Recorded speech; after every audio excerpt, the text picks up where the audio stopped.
Une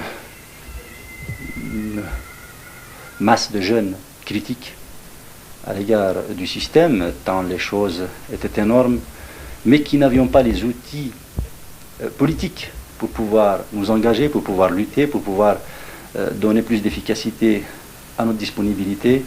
Eh bien, nous avons trouvé Ali, surtout Ali, qui nous a pris en charge, qui nous a mis au contact de M. Aït Ahmed pour dire qu'on pouvait, que l'on devait rester intègre, même au moment où le pays traversait une période sombre, où tout, la culture dominante était une culture de la régression. On était tenté de se laisser entraîner dans ces labyrinthes. C'est la mode, c'est facile, ça peut être payant au sens matériel du terme. Eh bien, Ali fait partie de cette lueur, de cette loupiote qui nous a servi de point de repère vers un engagement moral, politique et intellectuel positif. Ça n'a pas été facile. Il s'est montré d'une disponibilité extraordinaire. Au moment où nous arrivions, nous pensions que tout était facile. Lui, jeune pourtant, mais qui savait combien les choses étaient complexes dans notre pays, il a toujours repris les choses à zéro. Il a fait l'effort de reconsidérer ses positions parce qu'il a su évoluer avec la jeunesse, à l'inverse de beaucoup d'autres.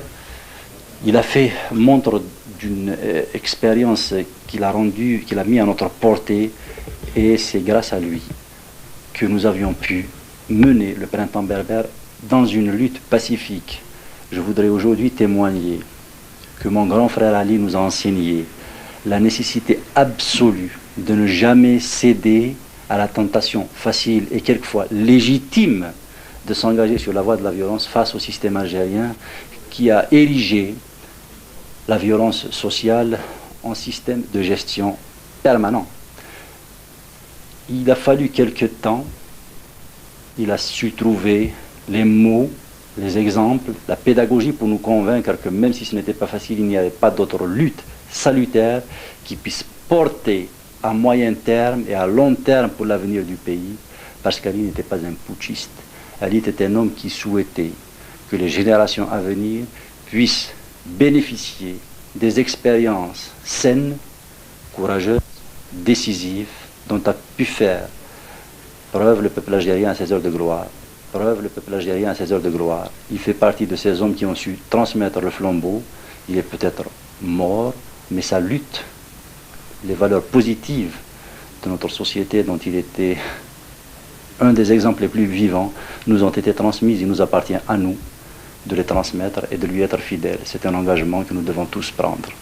J'ai donc rencontré Ali Missili dans ce séminaire de formation politique parce que à un moment donné, entre les années 70-75, entre les années, disons, grosso modo la décade 70, le mécontentement était grand à notre niveau, mais nous n'avions pas du tout le cadre politique qui nous permettait de nous prendre en charge vers boumedieniste, et il a fallu donc regarder dans ce que fut notre histoire immédiate, parce qu'elle a été suffisamment tronquée, maintenant on le dit, on le décrit, dans les années qui ont suivi l'indépendance.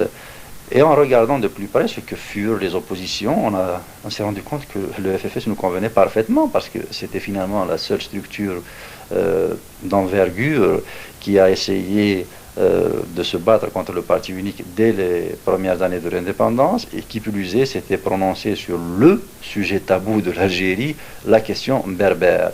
Cela nous convenait tout à fait. Démocrate, berbérophone, c'était un cadre naturel pour nous. Et ce n'est pas un hasard, justement, si Ali Missili était déjà dans ce fait, qui malheureusement reste l'un des rares dans le FFS, avec M. Aït Ahmed, qui malheureusement reste l'un des rares hommes politiques du mouvement national à avoir eu un parcours aussi net, aussi limpide en faveur de la démocratie, cette conviction que le peuple algérien n'a pas à être condamné à la fatalité de la dictature, puisque c'est comme cela qu'on justifie la présence des oligarchies dans notre pays.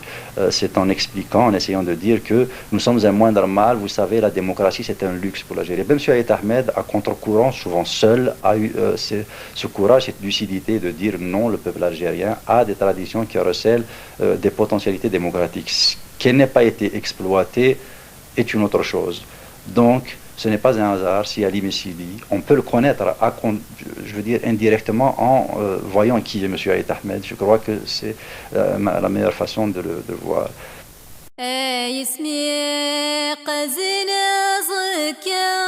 سوق الزمن جرون حيو